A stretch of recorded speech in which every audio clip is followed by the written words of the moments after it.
The morning mist clung to the Schnee-Eifel Ridge like a burial shroud. December 16, 1944. Dawn was still hours away when German soldiers pressed their faces against frozen earth. Along the Belgian-German border, Wehrmacht troops of the 18th Volksgrenadier Division made final preparations. Their hands gripped the familiar wooden stock of the Karabiner 98K, the same bolt-action design their fathers had carried through the trenches of the Great War. From Poland to the gates of Moscow, this rifle had proven itself. Reliable beyond question, precise in the hands of a trained marksman, tested in countless battles across 2 world wars. But these German soldiers could not have imagined what awaited them. Within hours, their entire tactical world would crumble. The rifle that had conquered Europe would prove inadequate against a new kind of warfare.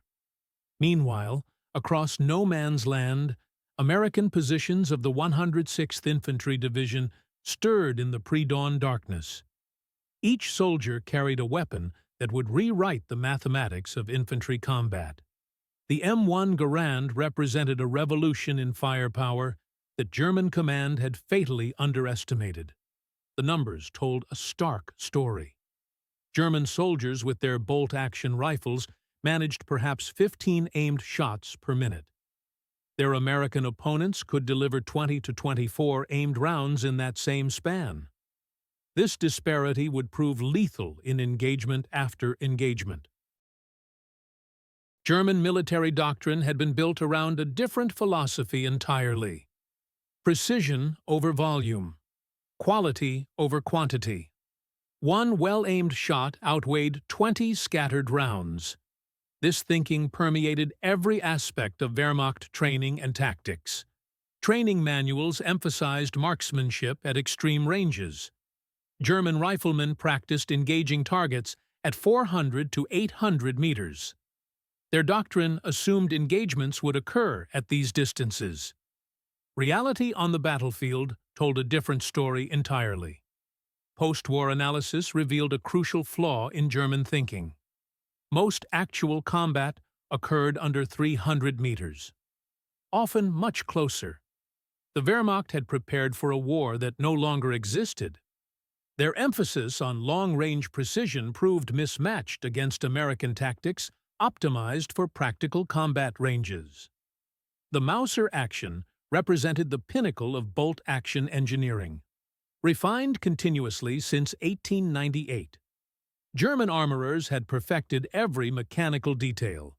The action was smooth, the trigger crisp, the accuracy exceptional in skilled hands, but mechanical perfection could not overcome tactical obsolescence. German infantry doctrine centered on the MG-42 machine gun for suppressive fire. Riflemen provided carefully aimed shots to support the machine gun teams. This system had conquered Poland in weeks. France fell in 6 weeks using these same tactics. The first warning signs emerged at the Battle of Kasserine Pass in February 1943. Though tactically a German victory, after-action reports contained disturbing observations. German reconnaissance units reported unexpectedly heavy rifle fire from American positions. The volume of aimed fire exceeded their expectations dramatically. Most troubling were reports of American infantry maintaining continuous fire while conducting fighting withdrawals. This tactical maneuver proved nearly impossible with bolt-action rifles. German soldiers had to pause between shots to work the bolt. Americans faced no such limitation. Casualty reports from Kasserine revealed another troubling pattern. German losses during pursuit phases exceeded projections. American forces, though retreating, maintained steady defensive fire that inflicted disproportionate casualties on pursuing German units. These warnings were largely dismissed at the time. American forces were green, poorly led. Surely superior German training and tactics would overcome any equipment advantages. This thinking would prove catastrophically wrong. The Italian campaign provided extended exposure to American semi-automatic firepower. Mountain terrain should have favored German defensive tactics.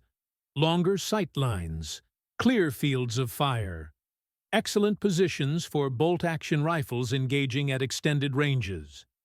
At San Pietro in December 1943, the 29th Panzer Grenadier Division encountered something unprecedented. American rifle fire that defied every tactical assumption. U.S. soldiers could maintain suppressive fire while simultaneously maneuvering. Each rifleman functioned as his own base of fire, rather than depending solely on squad automatic weapons. German positions around Monte Cassino reported growing difficulty countering American patrol tactics. Enemy patrols armed primarily with M1 Garands generated sufficient firepower to suppress German positions. Defenders found themselves pinned down, while American forces maneuvered freely. The Gothic line battles of 1944 demonstrated the cumulative effects building across multiple engagements. German defensive doctrine called for defenders to emerge from cover between enemy shots.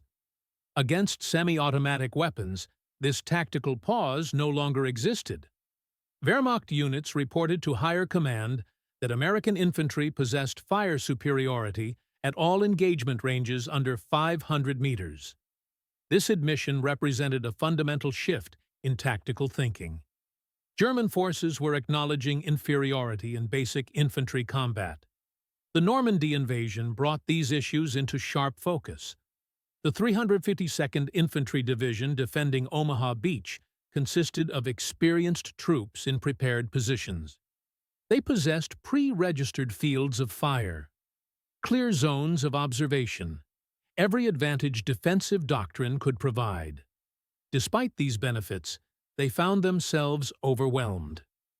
The volume of aimed rifle fire from advancing American units exceeded their ability to respond effectively. Soldiers of the 1st and 29th Infantry Divisions maintained suppressive fire while advancing up the bluffs.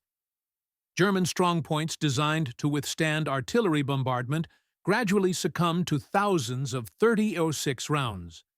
Hedgerow fighting created engagement ranges of 50 meters or less. At these distances, rate of fire proved more valuable than long-range accuracy. American tactical doctrine emphasized marching fire. Soldiers advanced while maintaining continuous fire from every rifleman. The effect was devastating. Post-war analysis revealed American rifle companies in Normandy expended an average of 5,000 rounds per day during active combat. German rifle companies expended 1,500 rounds. This disparity reflected different tactical capabilities rather than wasteful ammunition usage. Americans could maintain suppressive fire because every soldier carried a semi-automatic rifle. Germans relied on machine guns for suppression, while riflemen conserved ammunition for precision shots. This fundamental difference in approach shaped every engagement. The M1 Garand had fundamentally altered infantry tactics since its adoption in 1936. Canadian-American John Garand had designed a weapon that fired the same .30-06 cartridge as its predecessor. But the gas-operated semi-automatic action and 8-round en-bloc clip created entirely new tactical possibilities. Technical comparisons revealed the magnitude of change. Rate of fire favored the M1 Garand at 16 to 24 aimed rounds per minute versus 15 for the Kar 98K. Magazine capacity gave Americans 8 rounds compared to 5 for German rifles.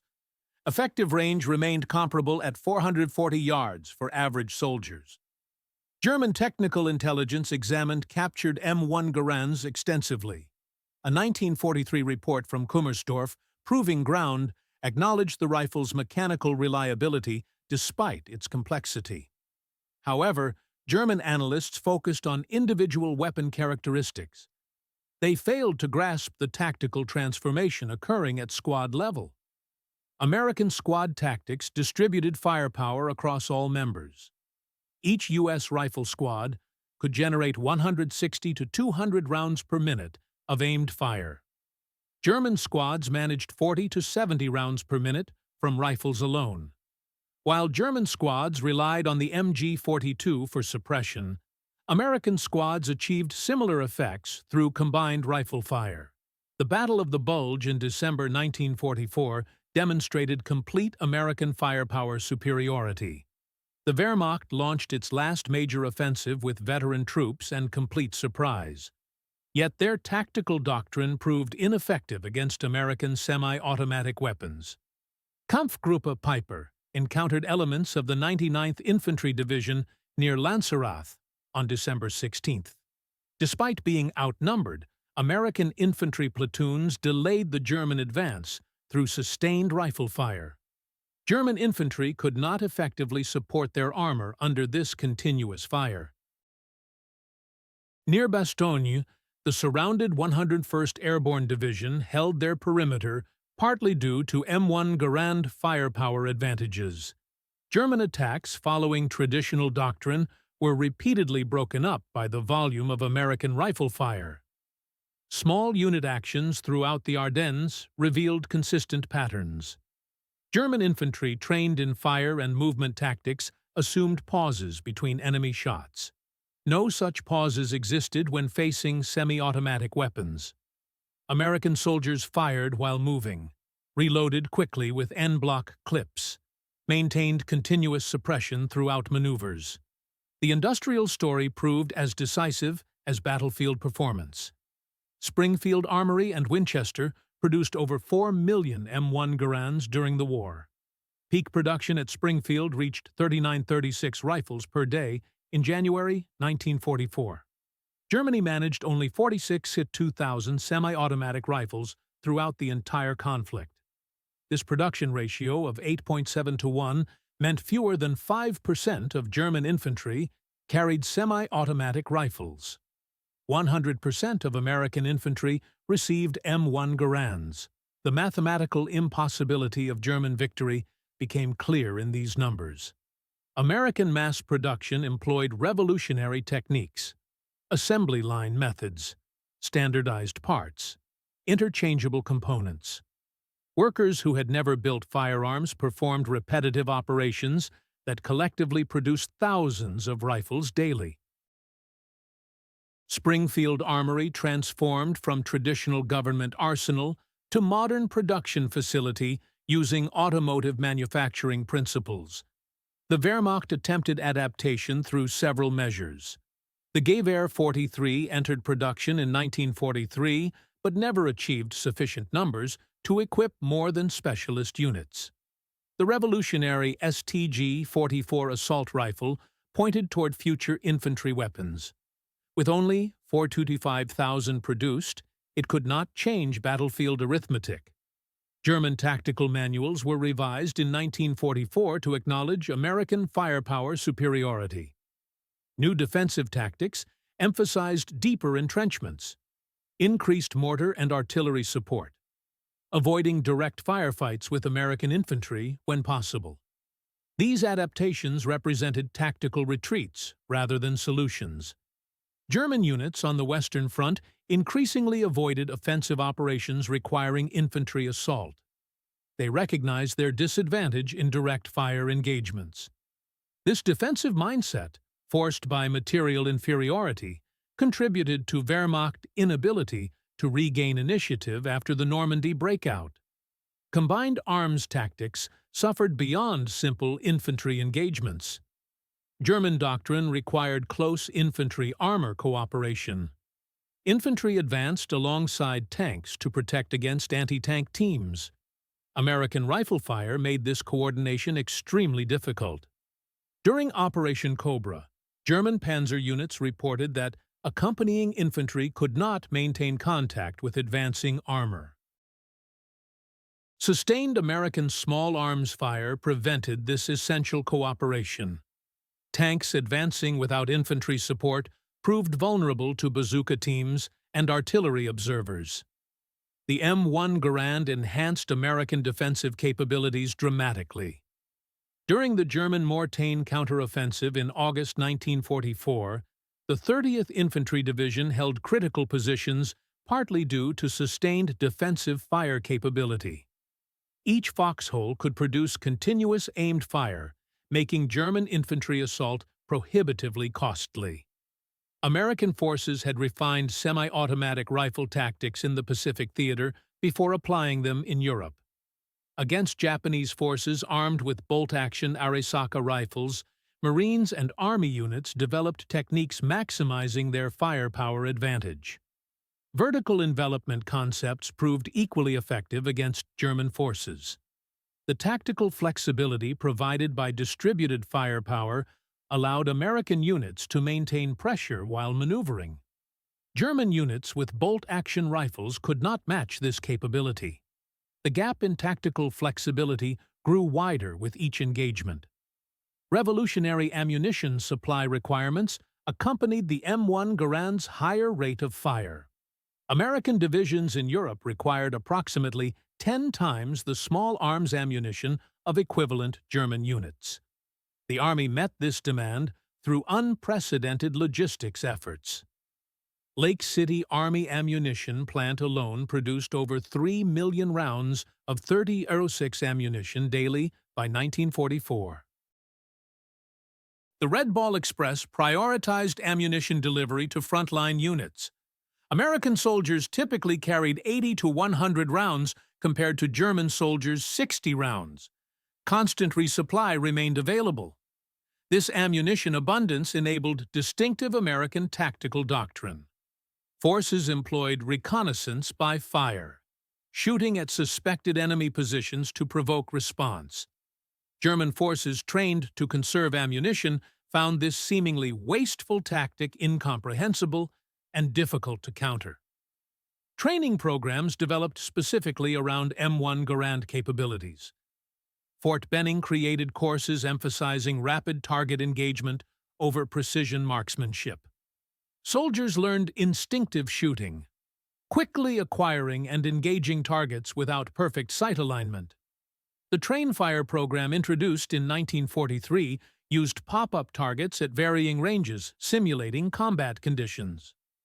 Soldiers fired hundreds of rounds, building muscle memory for rapid engagement. This contrasted sharply with German training, emphasizing deliberate, precise shooting with limited ammunition expenditure. American tactical doctrine evolved to maximize semi-automatic advantages. Fire teams executed fire and movement with greater flexibility. Any soldier could provide suppressive fire while others maneuvered. Traditional distinctions between fire and maneuver elements blurred when every soldier maintained rapid-fire capability. The assault on the Siegfried Line in fall 1944 demonstrated how semi-automatic rifles overcame prepared defenses. German fortifications designed to channel attackers into machine gun kill zones proved vulnerable to cumulative sustained rifle fire effects. The First Army reported M1 Garand fire could suppress German bunker apertures, allowing engineers to approach with demolition charges. Single American platoon fire volume could neutralize multiple German positions simultaneously. This prevented mutual support among defensive positions. The mathematical advantage proved overwhelming in defensive penetration operations. The battle for Aachen in October 1944 showcased urban combat, where M1 Garand advantages were magnified. At close quarters, the ability to fire 8 rounds rapidly without working a bolt proved decisive. American soldiers cleared rooms and buildings more effectively than German counterparts equipped with bolt-action rifles. The M1 Garand's gas-operated system proved more reliable in adverse conditions than initially expected. During the harsh winter of 1944-45, the rifle continued functioning in extreme cold, causing problems for other weapon systems. The enclosed operating rod and gas system resisted mud and debris better than exposed bolt actions. While both rifles required maintenance, the M1's semi-automatic action meant soldiers spent less time with weapons exposed to enemy fire during reloading procedures. Combat effectiveness remained higher under adverse conditions. The unblock clip system, initially criticized for its distinctive ping when ejecting, proved advantageous in combat. Soldiers could reload by feel in darkness or poor visibility.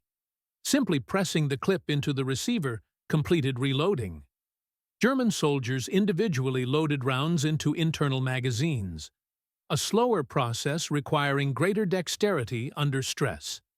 The M1 Garand represented American industrial philosophy applied to warfare.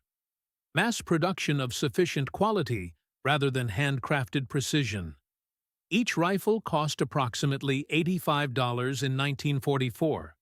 Comparable to Kar 98K costs, American factories produced them 3 times faster, with greater efficiency extending throughout the supply chain. Standardized ammunition simplified logistics. Interchangeable parts reduced maintenance burden. Simplified repair procedures enhanced field serviceability. Damaged M1s could often be repaired by swapping components from other rifles. Kar 98K repairs might require skilled armorer work under field conditions. Strategic impact proved profound. America equipped its rapidly expanding army with modern weapons while maintaining production of tanks, aircraft, and ships. Germany, facing resource constraints and bombing of industrial facilities, could not match this production capacity even with simpler bolt-action rifles. After Germany's surrender in May 1945, Army operational research teams conducted extensive studies on infantry combat effectiveness. Analysis based on combat records and prisoner interrogations confirmed the M1 Garand's decisive impact throughout the European theater. Statistical analysis revealed American rifle companies generated 340% more small arms fire than German equivalents. Average engagement duration increased from 5 to 10 minutes to 30-45 minutes due to sustained fire capability. American infantry could advance under their own fire support without waiting for machine guns or mortars. General George S. Patton called the M1 Garand the greatest battle implement ever devised. This assessment reflected not just individual rifle qualities, but its transformation of infantry combat. The weapon enabled American tactical doctrine, emphasizing firepower, mobility, and aggressive action. German military professionals writing after the war acknowledged their failure to appreciate semi-automatic rifle importance. General Franz Halder, former chief of the German General Staff, noted Wehrmacht underestimation of how superiority in basic infantry weapons could overcome advantages in training and experience. When West Germany rearmed in 1955, the newly formed Bundeswehr immediately adopted automatic weapons. Initially, the FN-FAL designated G1, later the G3 rifle. No German military force would ever again field bolt-action rifles as primary infantry weapons. This decision reflected lessons learned from World War II. Bundeswehr planning documents emphasized future German forces must never again face technological disadvantage in basic weapons. The trauma of facing superior American firepower shaped German military procurement for decades following the war's end. M1 Garand's success influenced military thinking worldwide. Every major military power adopted semi-automatic or automatic rifles in the immediate post-war period. The Soviet Union's SKS and later AK-47, Britain's EM-2, France's MAS-49, all reflected lessons learned from American demonstration of semi-automatic superiority. The Korean War proved these lessons correct. American forces armed with M1 Garands initially held advantages over North Korean and Chinese forces equipped with bolt-action rifles. This gap closed as Communist forces received Soviet semi-automatic weapons, validating the technological transformation. Tactical innovations developed for the M1 Garand influenced modern infantry doctrine. Distributed firepower concepts made every soldier a significant fire contributor rather than primarily ammunition carriers for machine guns. This became standard in Western militaries. Modern squad tactics emphasizing flexibility and rapid decision-making at lowest levels evolved from capabilities first provided by semi-automatic rifles. Individual soldier ability to provide effective suppressive fire while maneuvering remains fundamental to contemporary infantry operations across all modern militaries. The M1 Garand demonstrated that industrial capacity could provide decisive tactical advantage. America's ability to mass-produce complex weapons while maintaining quality proved 20th-century warfare required industrial might as much as military skill.